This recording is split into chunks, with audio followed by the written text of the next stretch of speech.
The key to effective social media marketing is the exact same as the key to effective content marketing: providing value.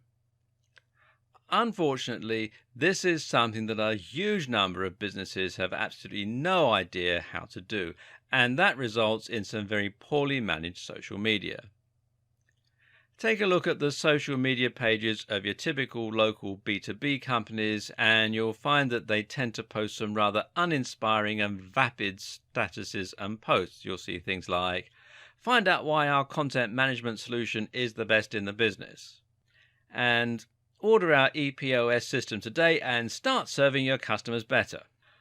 Well, this is nothing but blatant self-promotion, and not even interesting self-promotion. Ask yourself, why would anyone be interested in following that? What are they gaining by reading your posts? One of the single most important questions to ask when looking at your social media or your content is, would you read it? If not, then you need to do something to make it more interesting. This means your social media now needs to provide some kind of purpose for the viewer. It should be interesting, it should be entertaining, and it should be useful, or it should be inspiring. Inspiring social media can work particularly well.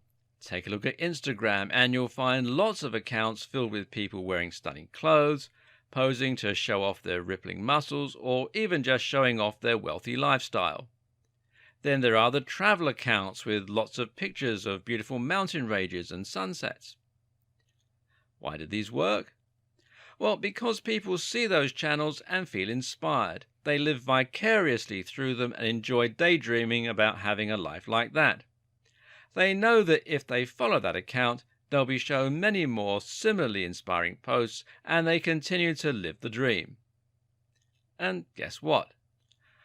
When you then promote a piece of clothing or an ebook on how to get fit, they listen.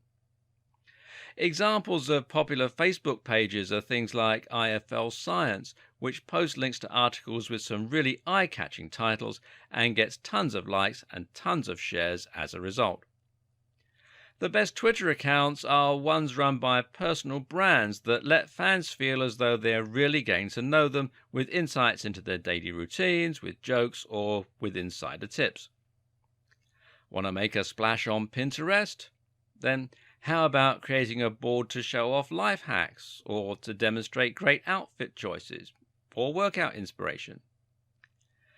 The aim again is to provide real value, and the way to know if you're doing this well is to ask yourself, would people be disappointed if you stopped posting to your account?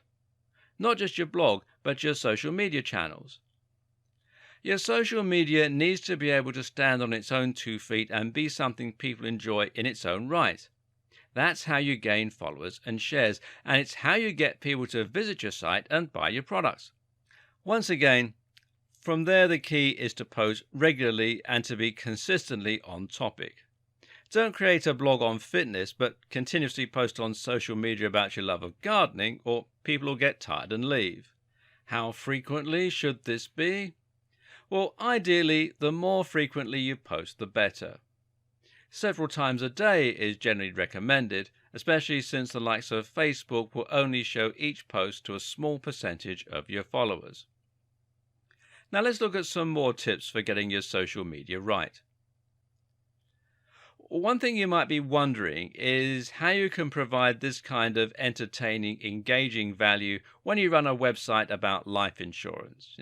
What could you possibly do on Instagram or Pinterest that would be appropriate? Well, the answer is not to think about the service directly, but rather about the value proposition and the audience.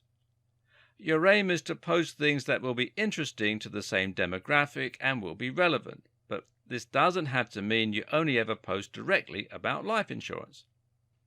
One example of this might be to make an Instagram account about all the ways to spend time with your family and take care of them as a mum and dad. This has a very broad appeal, but it's also directly relevant to life insurance because, after all, life insurance is all about looking after your family once you're gone. People who want to be better mums and dads can follow your Instagram, which will be in the same spirit as your business. And once you have their ear, you can recommend life insurance policy X. Likewise, you could do something similar with a Pinterest account. How about making all this about ways to save money as a family? You could show money-saving hacks, budgeting tips, etc., and use that to promote your life insurance as the best financial option, or your website as the best place to learn about life insurance. Another important tip is to think about your audience and who they are. If you want people to share your posts, and this is the best way to ensure they reach the maximum number of people, then you need to be sure you're targeting your audience specifically. This is important, seeing as trying to reach too wide an audience will ultimately mean that you don't specifically appeal to anyone. This is the mistake a lot of people make with their posts on how to get abs. They think that they need to appeal to everyone, and thus they end up with very safe and very generic content. But content performs best when it's targeting specifically at a particular type of person. This all relates to the psychology of sharing. Why do we ever share content? Well, there are two simple reasons: to express ourselves or to communicate. We communicate by sharing things that we think will appeal to someone we know. If you see a post on how working from home turns your brain to mush, then you're going to share that with your friend Bill, who works from home, as a cheeky joke, as a way to help them work from home better, or perhaps just a way to show that you're thinking of them. If you work from home yourself, then you might post it to express how you feel about working from home and to help others understand you better. But notice that in both scenarios, the post only works because it applies so specifically to people who work from home. While being very specific might appear to exclude potential customers, it makes it much easier for you to market to a particular type of person who is likely to buy from you. And to make this work, you need to spend some time profiling what that person is like. How old are they? What gender are they? What are their hobbies? What websites do they spend time on? You'll see why this is even more important shortly. Once you've decided how you're going to provide value through sharing your blog posts or by posting images, you'll then need to make sure you have a strong brand that will have some good visibility and tie your social media channels neatly to your website. It's important that when someone sees a post from you, they know it's from the same website that they saw the other day. So make sure you have a good logo and use that as your profile picture or your cover image on each account. Likewise, use the same name wherever possible. Another tip is to integrate your social media and your website as closely as possible. It'll take a while to build up momentum on your social media, but one thing that you can do to help that along is to add social media buttons to your website so that people can check out your Facebook page directly from your website. Ideally, you'll gain new followers each time someone goes to your website.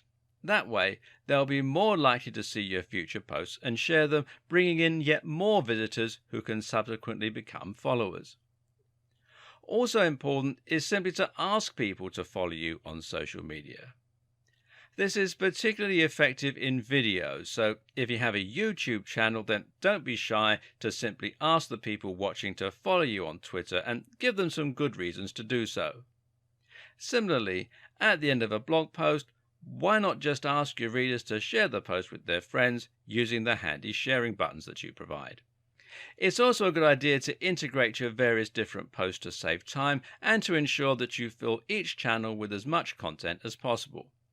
For example, you can make it so that you post all your tweets on your Facebook page, or that each new YouTube video is automatically shared on Twitter.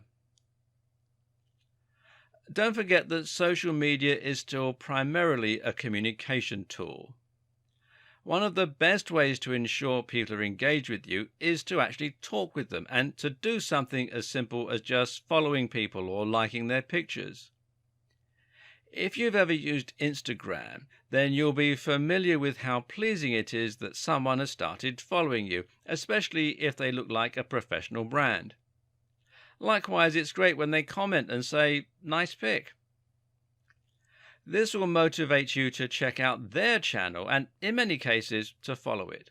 So just spend some time posting and, of course, be sure to actually respond to people. Running contests and surveying your audience can also be a very good way to increase engagement and to get a better idea of what your followers want to see from you. A good example of a contest is to award a follower with a free gift if you get over X number of likes. This can help you to build more shares and likes, as well as being a great way to thank your fans.